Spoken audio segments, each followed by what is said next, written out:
আসসালামু আলাইকুম। আওয়ামী লীগ ভারতের দাসত্ব করেছে, চরম সত্য কথা।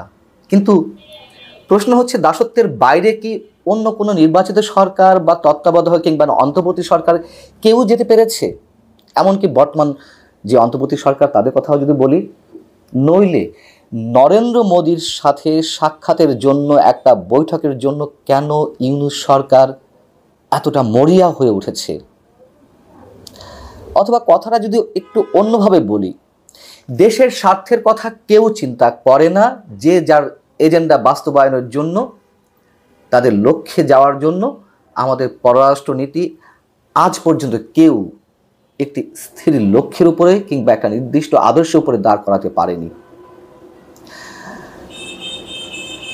নরেন্দ্র মোদীর সঙ্গে বিমস্টেক সম্মেলনে ডক্টর মোহাম্মদ ইউনূসের বৈঠক হতে পারে এমন একটি আশায় বুক বেঁধে আছে এখনও ডক্টর ইউনূস সরকারের কর্মকর্তারা।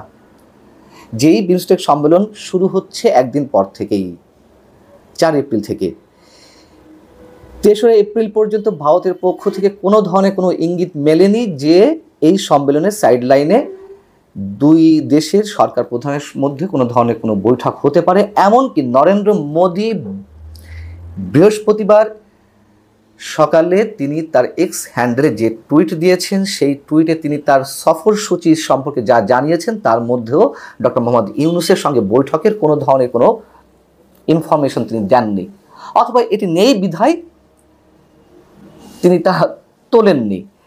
এবং ভারতের পররাষ্ট্র মন্ত্রণালয়ের থেকে যে সফরসূচি পাওয়া যাচ্ছে নরেন্দ্র মোদীর, সেখানেও ডক্টর মোহাম্মদ ইউনূসের সঙ্গে বৈঠকের কোনো তথ্য সেখানে আসেনি। তার মানে বৈঠকটি হচ্ছে না। তারপরেও অন্তর্বর্তী সরকারের পক্ষ থেকে বারবার বলা হচ্ছে, আশাবাদ ব্যক্ত করা হচ্ছে যে একটা সম্ভাবনা আছে বৈঠকের, আমরা এখনই তা উড়িয়ে দিতে পারছি না। মানে এতটাই ব্যাকুল হয়ে আছে। কেন এতটা ব্যাকুল হয়ে আছে? মঙ্গলবার প্রধান উপদেষ্টা প্রেস উইং আয়োজিত একটি সংবাদ সম্মেলনে রোহিঙ্গা সমস্যা বিষয়ক প্রধান উপদেষ্টার হাই রিপ্রেজেন্টেটিভ খলিলুর রহমান যে কথাগুলো বলেছেন আপনারা নিশ্চয়ই শুনেছেন। তিনি বলছেন যে এখনো পর্যন্ত যথেষ্ট সম্ভাবনা রয়েছে এই বৈঠকের।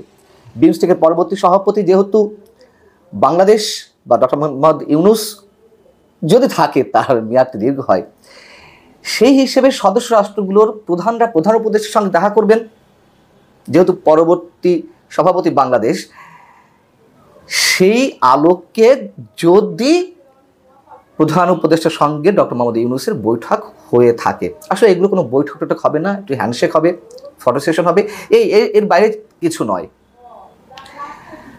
খলিলুর রহমান বলছেন, আমরা ভারতের সঙ্গে এই বৈঠক আয়োজনের জন্য অনুরোধ করছি।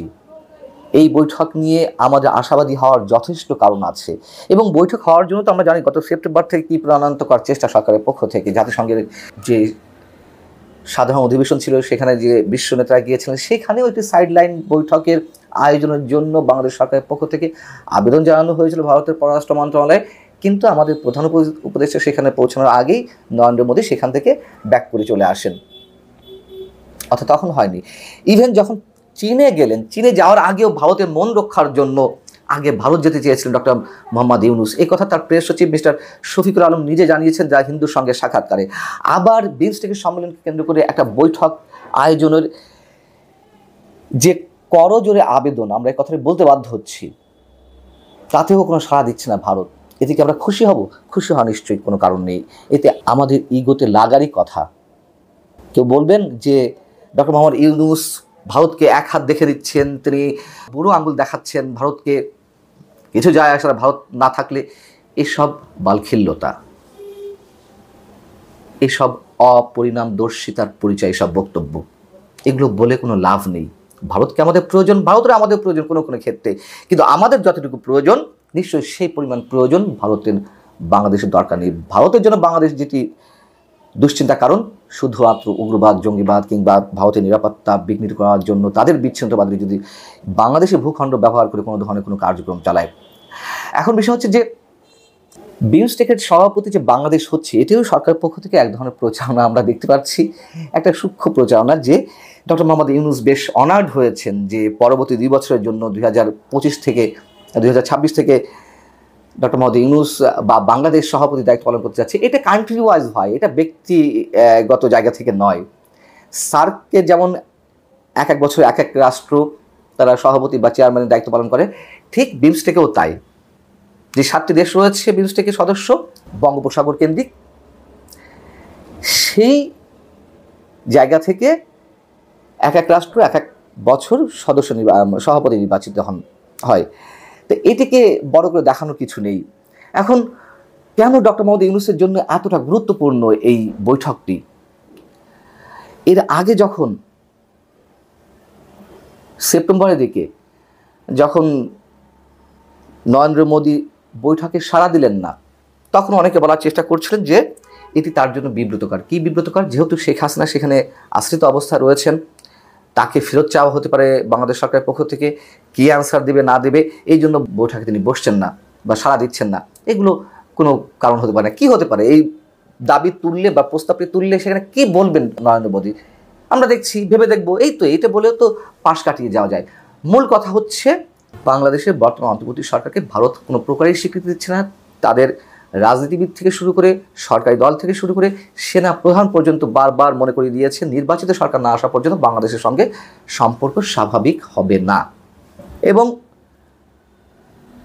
বৈঠকটা যে কতটা অনিশ্চিত এবং বাংলাদেশের জন্য আরাধ্য সেটার এক্সাম্পল দিতে গিয়ে ওয়াশিংটনের উইলসন সেন্টারের সাউথ এশিয়ান ইনস্টিটিউটের পরিচালক এবং বিশ্লেষক মাইকেল কুগেলম্যান তিনি তার এক্স হ্যান্ডেলে একটি পোস্ট করেছেন।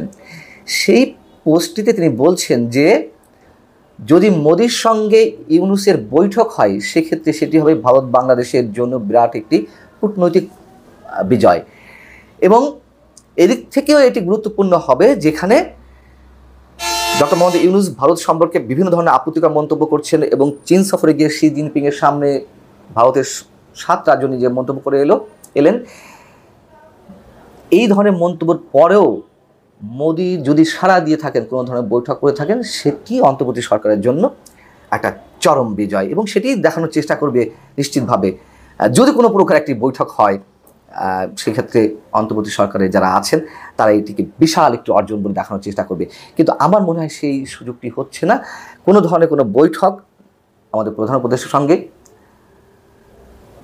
নরেন্দ্র মোদীর কোনো ধরনের বৈঠক হচ্ছে না, এটুকু মোটামুটি চোখ বন্ধ করে বলে দেওয়া যেতে পারে। এবং যদি না হয়ে থাকে সেটি ভারতের পক্ষ থেকে ডক্টর ইউনূস সরকারকে আরও একবার বড় একটি রেড সিগন্যাল প্রদর্শন করার মতোই অবস্থায়, এটুকু আমরা বলতে পারি।